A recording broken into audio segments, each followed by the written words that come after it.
sorry. Well, I'm kinda sorry. Kinda. Why? Well, because I realize that I've sounded like a broken record. And maybe even a knockoff dollar store version of a wannabe Deepak Chopra.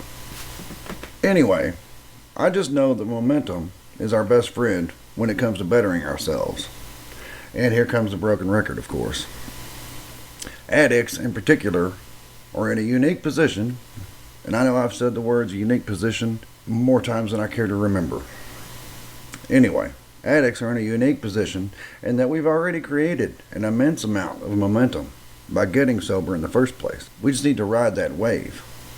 Most people who do, self-help or whatever, that's one of the things that they try to do. Is the first thing that, a lot of sales trainers, the first thing they want to do is to get some momentum going.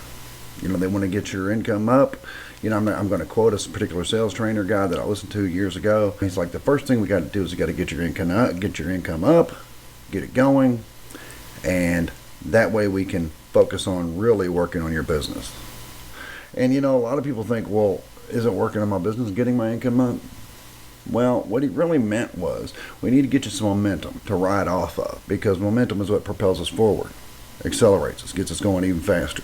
And I feel like addicts already have a ton of momentum going to begin with, just by virtue of getting sober, because that is a huge thing to overcome. That's bettering yourself so much. That's probably bettering yourself more than a lot of people have ever done. So, and yeah, I guess I'm a little partial to addicts, so sue me. So I really pushed that issue, and I know I probably sounded like a broken record. So in this episode, I intend to maybe switch it up a little bit, tell some funny stories, because I've got some pretty good stories. We all do. That's one of the great things we can take away from active addiction, is at least we've got some stories to tell.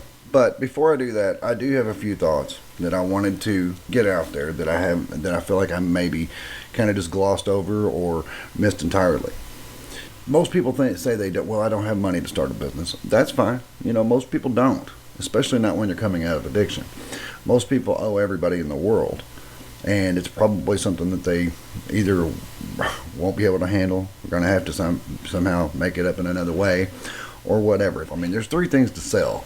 It's either services, which could be lawn mowing, tree trimming, construction, handyman, anything. Or your knowledge. A lot of us have a lot of knowledge. We've learned a lot of things, a lot of street smart, and we can impart that knowledge to other people. And hopefully, some people won't learn it. Some people have got to learn the hard way. They've got to go out and find out for themselves, and that's fine. That's the path they've chosen. But then there are other people who will use your knowledge, who will take what you've learned and use it. And there are a lot of people making a lot of money just imparting their knowledge that they have. And you may think, well, I don't really know anything. Maybe you didn't even graduate high school. It doesn't really matter when it comes to this, because we're talking about life lessons. We're talking about things that you have probably learned that are very unique to you and that you could help other people with. And then, of course, there's products. And there's lots of ways to sell products these days. There's a blue million businesses out there.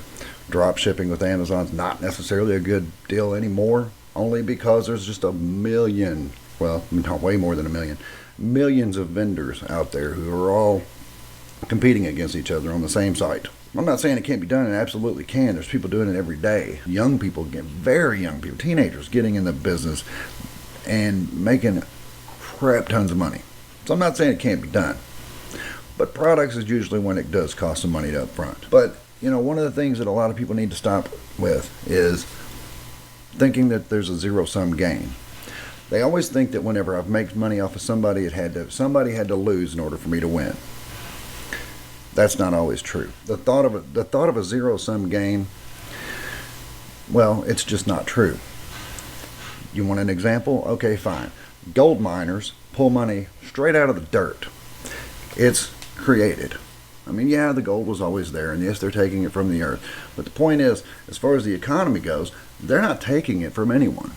They're creating wealth straight out of the ground. Let's just face it, with the amount of money that's in the world today, it's absurd how much money's in the world today. There's plenty of it to go around. And it's not always a case of somebody has to lose in order for somebody to gain. So, what we need to focus on is two things. Just two things. How can we be of service to others? What is the end result? Now, how can we be of service to others? Well, I mean, that's pretty simple. If you want to start a tree trimming business, for example, find like an older lady that needs tree trimmed. I mean, have you ever seen how much people charge for that stuff, for tree trimming? My dad got a quote on a couple of trees in his yard, and I mean, it was unbelievable. I mean, it's almost shocking. So how can you be of service to others? Find a little old lady that needs some tree work done, that can't afford to get it done. I promise you that they're out there. Go do it for her, just to be a nice guy. I mean, if you're unemployed or whatever the case, what else are you going to do? You can probably find a couple hours to go do that and do some good in the world. Do something really nice for someone. It will come back to you. It absolutely will come back to you. Her family's going to find out. Everybody's going to find out what you did for that lady. And most people aren't going to be like, well, you do it for me for free, because most people know you did that out of the goodness of your heart. And most people who are in a better position are going to offer you money for your services. You may be surprised how much they offer you. Yes, I do know there are going to be those people, you did it for her for free. I don't know how to deal with that. Of course, things are going to happen, and we can't predict what's going to happen all the time. We can just be prepared to deal with it. And what do I mean by the end result? I say we focus on two things. How can we be of service to others? What is our end result? Those are the two things we focus on. Well, with our end result, obviously we want to be financially well off. We want to be happy. We want to be healthy. Happy, healthy, wealthy, and free. That's a good one. And if we focus on serving others and focus on our own end goal, how the middle gets filled in isn't really up to us. Everything else just seems to fall into place. If you trust it, you have to trust that it will, and you have to allow it to.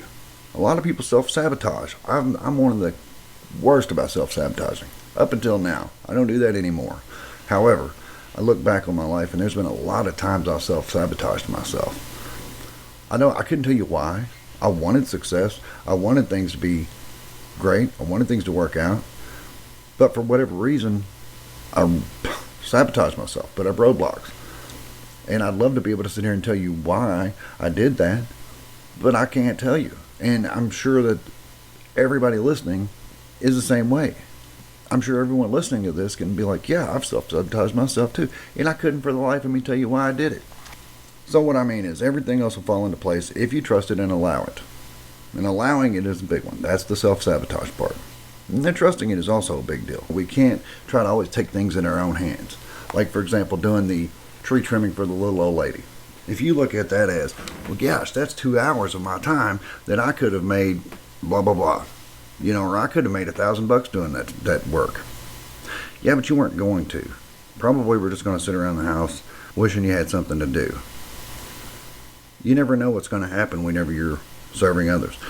Someone might see you doing the tree work for the lady. Stop and ask, hey, I've got some trees over here that I need done. Can you come over here and do these afterwards? Sure. And then you strike up a deal. Next thing you know, you're doing every house on the whole street. That's part of trusting it. That's part of allowing it. You have to trust it that it will happen. You have to allow it to happen. And all the stuff that's in the middle, well, thankfully that part isn't our problem. The how. That part is left up to the Creator. Or God, whatever you want to call it. I tend to call it the Creator. Our end result we need to focus on, like I said, being happy, healthy, wealthy, and free. We do need to be very specific. I mean, if we want to live in a particular kind of house or drive a particular kind of car, if we want to have an X amount of money in the bank, I have, on my visualizations, I went out and Googled $1 million bank statement. I found where someone posted a picture of an ATM receipt that showed it was over $1 million, like $1,012,000 or something like that. I now have that in a photo album on my phone for my visualizations. I have the type of car I want to drive, the type of house I want to live in, where I would like to live, and that ATM receipt. How I'm going to get there, I don't know. Well, I have an idea, but All I know is I'm going to be of service to people. I'm going to serve people the best I can. And I know that I'm going to end with that result. How I get there, where the money comes from, where this comes from, where that comes from, I don't know. Okay, moving on, because I'm not going to continue to sound like a broken record. Actually, those are some things that I probably haven't said and I feel like I needed to. But will I sound like a broken record again soon? Most likely. Ask my kids, they'll laugh and tell you that I always sound like a broken record. But then again, I also feel like if they would listen, then I wouldn't have to repeat it. So, story time. How I ended up in court-ordered rehab is, well, it started with I had gotten arrested for possession of heroin. And that was a misdemeanor, no big deal. Second time, much bigger deal. I was looking at a felony charge. And I honestly did miss court. I believed it was the next Monday, but no, it was this Monday. And, well, then there was a warrant out for my arrest.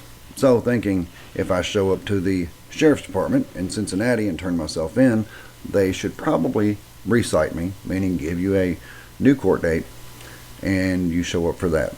I did not have an Ohio ID at the time, so they weren't able to do that. They had to take me into custody. So while I was in intake, the nurse was asking me all the questions, do you have a history of seizures and all that good stuff. So they get to the question of, do you have any dietary restrictions? And I'm thinking, yeah, I do. Because obviously this wasn't my first time in jail, and everybody knows the food sucks. The food is terrible. So I thought I'd take a chance on it and see if I could get a little bit better food.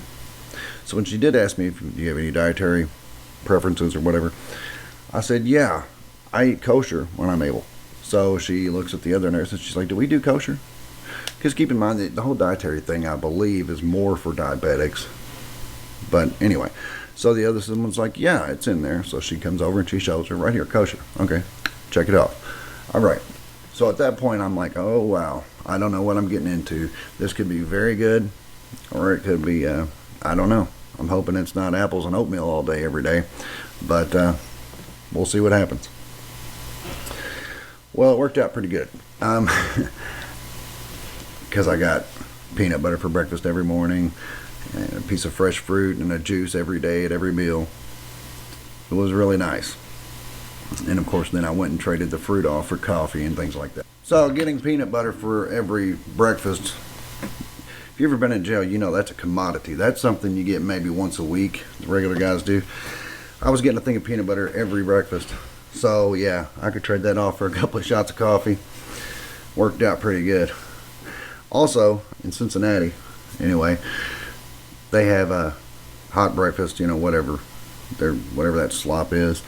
So they have a regular breakfast, and then for lunch they have a regular slop-ass hot meal. But at night, every single night, you can count on it, every single night of your life, you can count on them giving out 2 bologna sandwiches and a cookie and like one of those fake juices. It's a sack lunch or dinner. But that's what it is for dinner every single night. No hot meals for dinner, ever. Unless you get a kosher meal.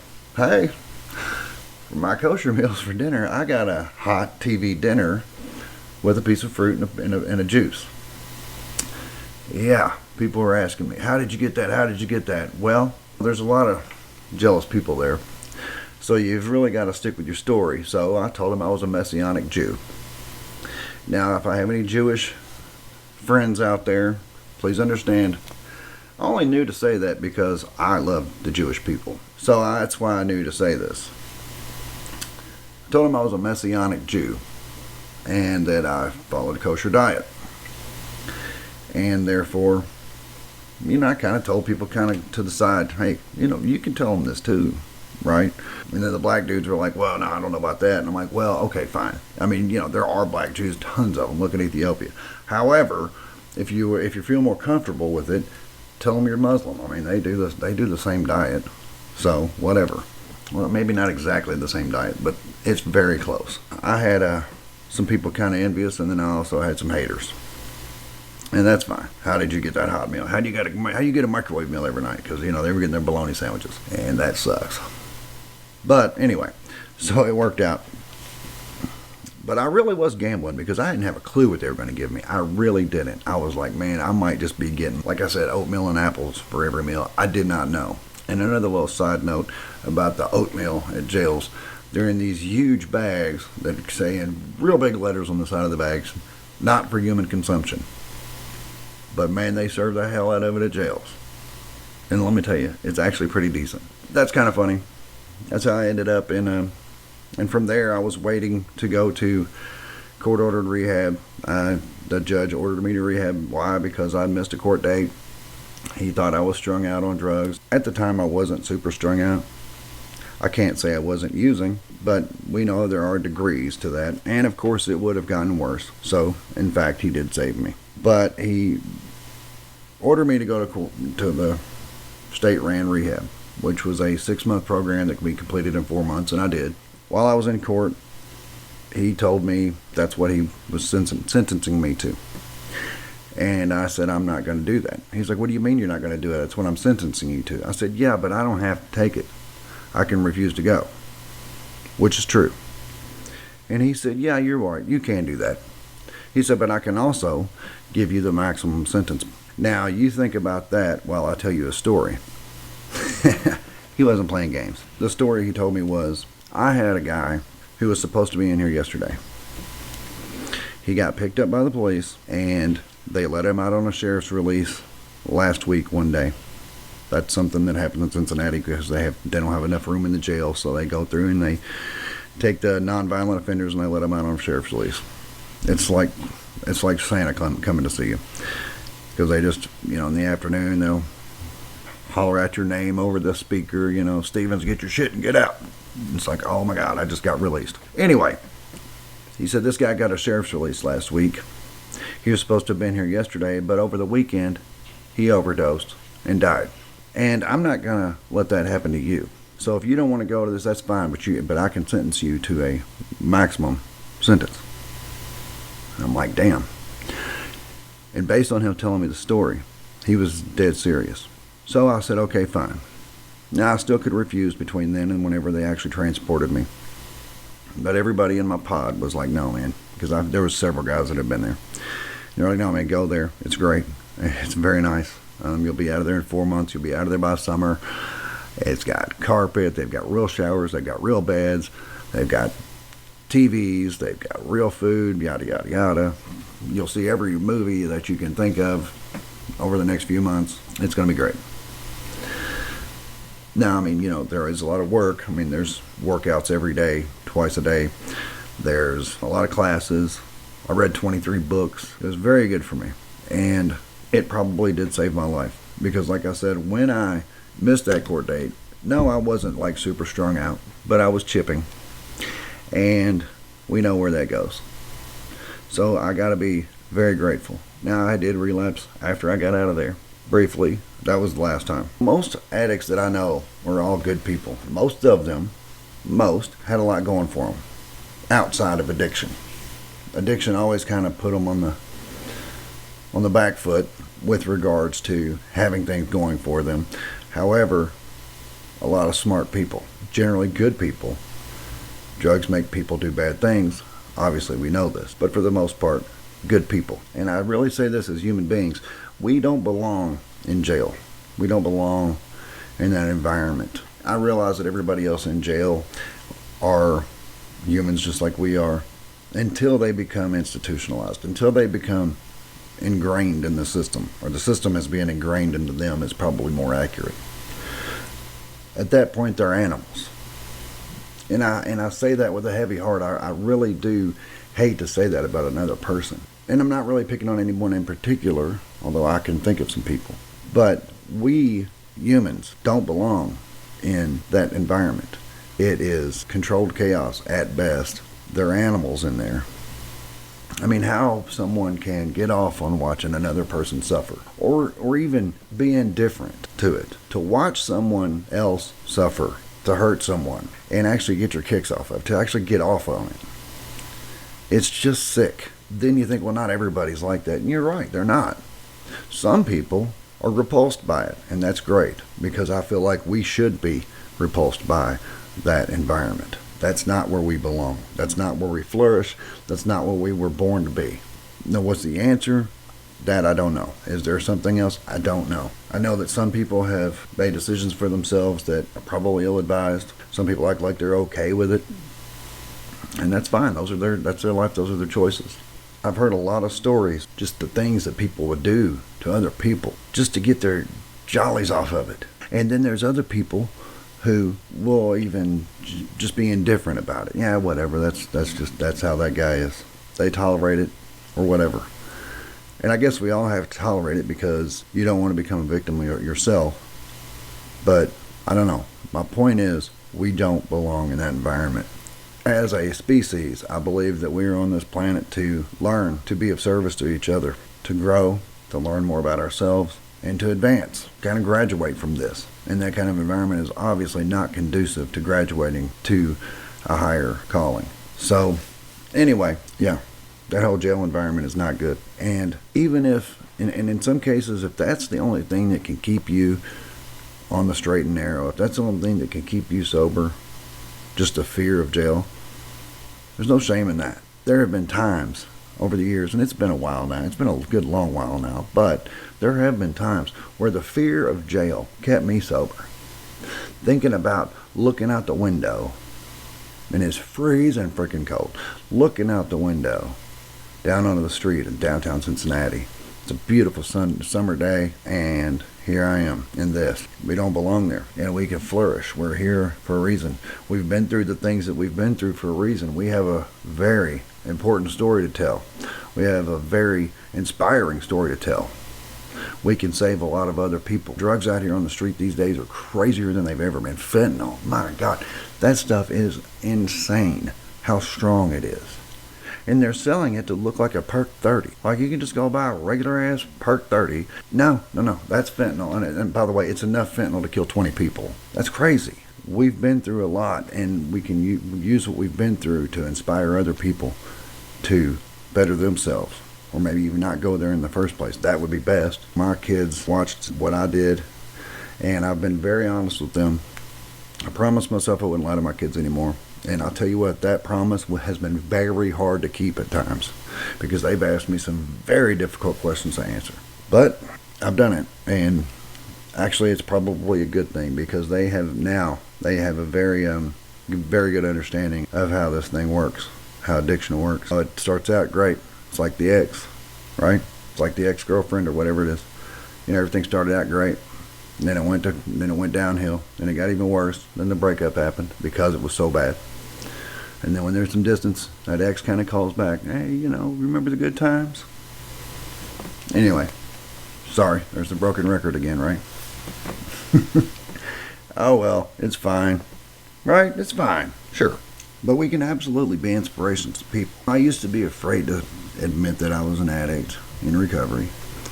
However, I've realized more lately than, I've noticed it for a long time, but lately I've told a few people, and most people are just very, very nice about it. They say congratulations, they're smiling and all that. So maybe the stigma with, or maybe it's my clean time. Maybe it's the fact that I've got over 5 years. I mean, you do have to earn it. You can't get clean for 5 days and think, hey, I've got it licked. Hey, everybody, look at me. However, if you've got 5 hours in, you've got to start. Like the old Chinese proverb, journey of 1,000 miles begins with one step. So I guess that's my big message. Be an inspiration. And, of course, with regards to jail, if for whatever reason you ever have to go, maybe tell them you're a Messianic Jew and you need a kosher tray. I'm sorry. Kind of sorry. I'm not usually sorry. So, that's what I got this time around. This is Matt Stevens. This is My Sober Addiction. Thank you for listening, and I love you all.